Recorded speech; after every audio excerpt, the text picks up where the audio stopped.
The alien queen had ruled the planet Virelia for centuries, her dominion stretching across glittering cities and endless battlefields of the Crimson Plains.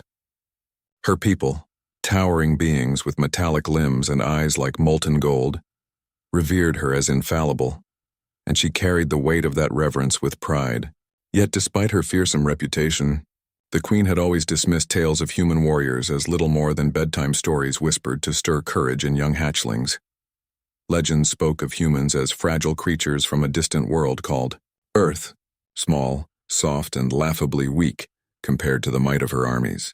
They were described as capable of feats that seemed impossible, resisting poisons that could fell a Virelian in moments, withstanding radiation storms that could melt metal, and demonstrating courage that could ignite entire fleets. The queen had laughed at these stories, her laughter like the sound of grinding metal echoing across her throne hall, as her generals begged her to take heed. "They are myths, Your Majesty," she had said. "No human has ever stepped foot on Virelia, and none will. They are a tale meant to amuse, not to threaten." Yet fate, it seemed, had a sense of irony.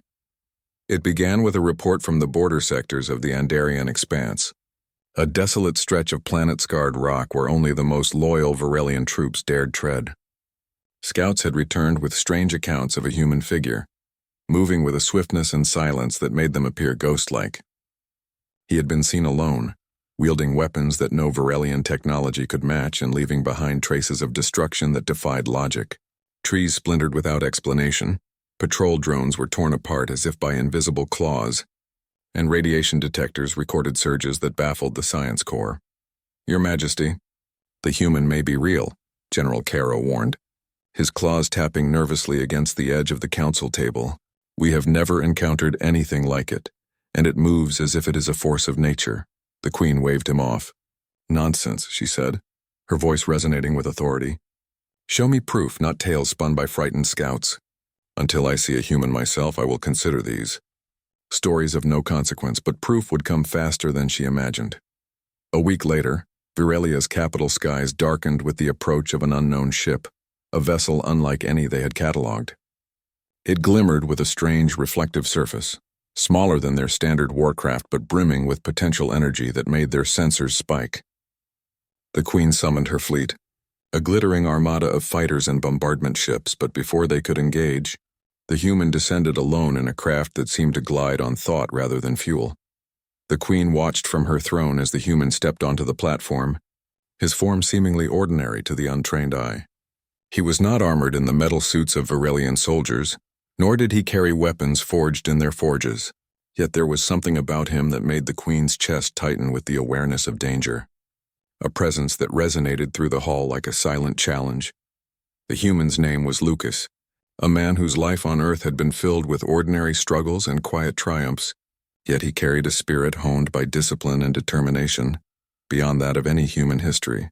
He had traveled across the stars not as a conqueror, but as an explorer, drawn to the universe's mysteries with a curiosity that refused to bow. He had faced countless dangers, survived storms that shattered ships, and endured trials that would have broken lesser beings. Now he stood before the alien queen, unarmed and unbowed, a testament to the tenacity of his species. The queen rose from her throne, her metallic frame gleaming under the lights of the chamber.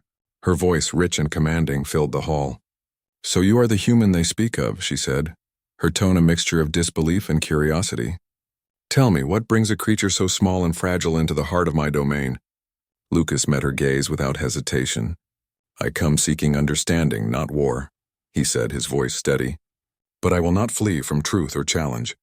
If my presence tests your strength or wisdom, I will face it without fear." A murmur spread among the courtiers and generals. No human had ever dared speak with such audacity, yet there was no tremor in his posture, no sign of the fear that even the most defiant Virelians exhibited before the queen. Caro stepped forward. "Your Majesty, he is only one man. Surely we could—" "Silence," the queen commanded, her eyes narrowing. "I will see for myself." The queen moved to a testing arena, a colossal chamber designed for trials of combat and skill. Lucas followed, unarmed but steady, his movements careful but confident. Around them, Virelian warriors observed, their anticipation mingled with doubt. The queen struck first, a sudden lunge powered by centuries of training and augmentation, her metallic limbs slicing through the air with lethal precision. Lucas stepped aside, his movements guided not by strength alone but by timing and intuition. He dodged, countered, and used the Queen's momentum against her, his body adapting with a fluidity that no Varelian machine could predict. The battle continued, neither giving ground yet both learning from the other.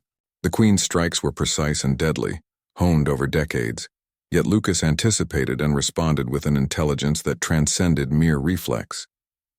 He used leverage, agility, and the environment to turn her own power into openings, a concept foreign to beings accustomed to relying on raw force.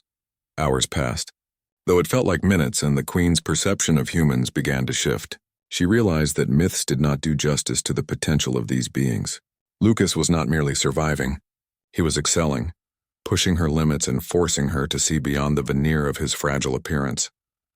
Finally, both stepped back, breathing heavily. The Queen's eyes burned with a mixture of respect and astonishment. "You are unlike anything I imagined," she admitted, her voice carrying the weight of revelation. "You are not a myth and you are not weak. You possess a strength I have never seen, one born not of power but of spirit." Lucas inclined his head, his expression calm but resolute. "Humans endure because we choose to, because we adapt, and because we never accept that we are lesser than what faces us. Strength is not always measured in force, Your Majesty." The Queen studied him, the realization settling like molten metal in her chest. Her army had been unmatched for centuries, yet here stood a single human whose courage, intelligence, and resilience equaled and even surpassed their legends.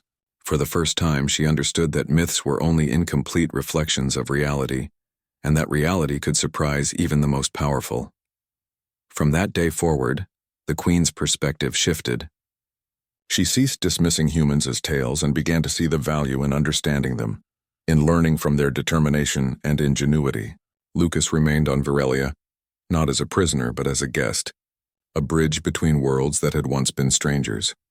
Under his guidance, the Queen's armies adapted, incorporating strategies and tactics that humans had perfected over millennia. They learned to fight not only with strength but with ingenuity, to anticipate and respond to challenges with creativity. Varelia's forces became more versatile, their victories now informed by lessons beyond their traditional knowledge. The Queen, once skeptical, now held a quiet reverence for the human spirit, understanding that courage and resilience could shine brighter than any technological advancement. Lucas, in turn, respected the Queen and her people, recognizing that strength came in many forms and that wisdom often required humility. Over time, their relationship evolved into one of mutual respect, a partnership that transcended worlds and species. The Queen, who had once laughed at the idea of human warriors, now consulted Lucas in matters of strategy, governance, and philosophy. Her court learned to value the human approach, and her people marveled at the combination of human intuition and Varelian might. The legend of the human who faced the alien Queen spread across the galaxy, not as a tale of conquest but as a story of understanding and collaboration.